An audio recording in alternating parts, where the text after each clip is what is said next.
Hello बच्चों, let's read the question. So the question over here says, can we call human evolution as adaptive radiation? क्या हम human evolution को adaptive radiation बोल सकते हैं? तो सबसे पहली चीज adaptive radiation में क्या होता है कि आपके पास एक common ancestor होता है, ठीक है? इस ancestor से निकलती हैं अलग अलग species. क्या होता है, इस एक ही ancestor से बनती हैं अलग अलग species. A, B, C, D, E, F, इस तरीके से अलग अलग स्पीशीज बनती है, ठीक है? ये सारी क्या है आपकी स्पीशीज, और ये किससे निकली हैं? आपकी एक ही एंसेस्टर से निकली है। और ऐसा क्यों होता है कि एक ही एंसेस्टर से अलग अलग स्पीशीज निकलना शुरू हो जाते हैं?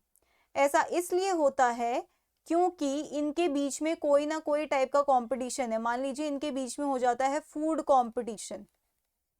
फूड कंपटीशन मतलब ये जितनी भी ये जो एक एंसेस्टर है ना, ये एक ही जगह पे रह रहा है, ठीक है?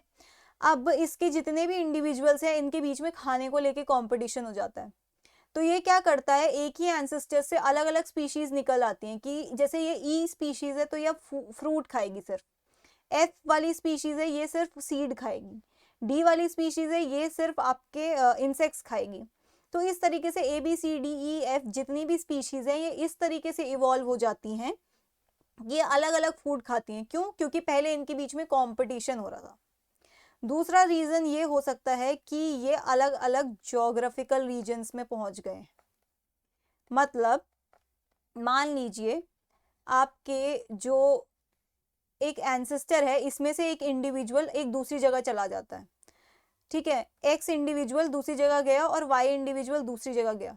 अब ये एक्स इंडिविजुअल जिस जगह गया है वहां की कंडीशन के अकॉर्डिंग वो अडेप्ट हो जाता है और वाई दूसरी जगह की कंडीशन की के लिए अडेप्ट हो जाता है।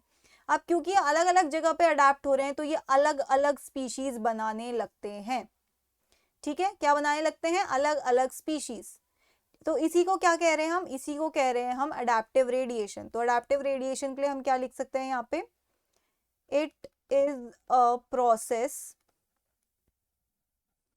of diversifying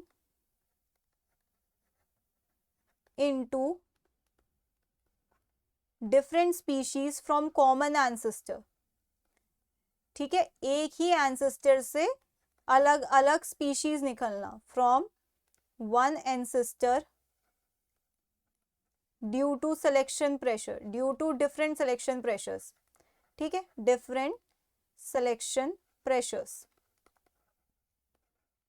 अब ये इसका मतलब क्या हुआ? मान लीजिए कि ये जो मैंने बताया था कि ये स्पीशीज है एक जगह पे गया और ई दूसरी जगह पे, तो दो अलग अलग जगह पे दो अलग अलग टाइप के आपको सिलेक्शन प्रेशर्स मिलेंगे, ठीक है?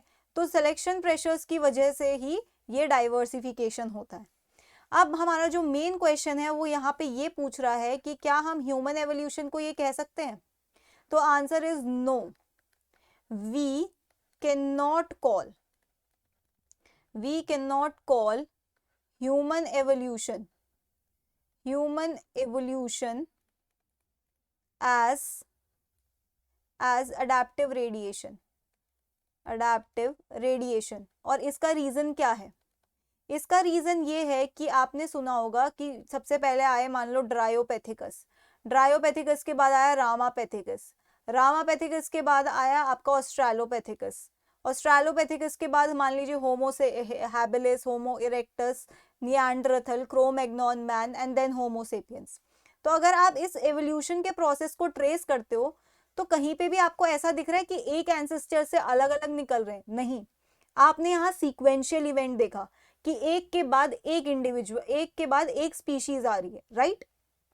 है ना? तो ये अडेप्टिव रेडिएशन नहीं है।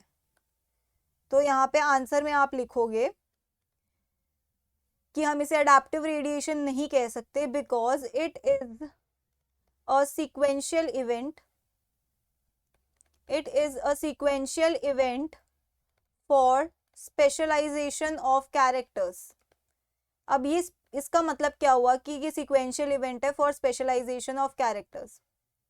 अगर आपने ह्यूमन एवोल्यूशन को पढ़ा होगा तो आप ये जानते होंगे कि जैसे जैसे ह्यूमंस इवॉल्व हुए उनका ब्रेन का जो वॉल्यूम है क्रेनियल कैपेसिटी जिसे कहते हैं वो इंक्रीज हुई है।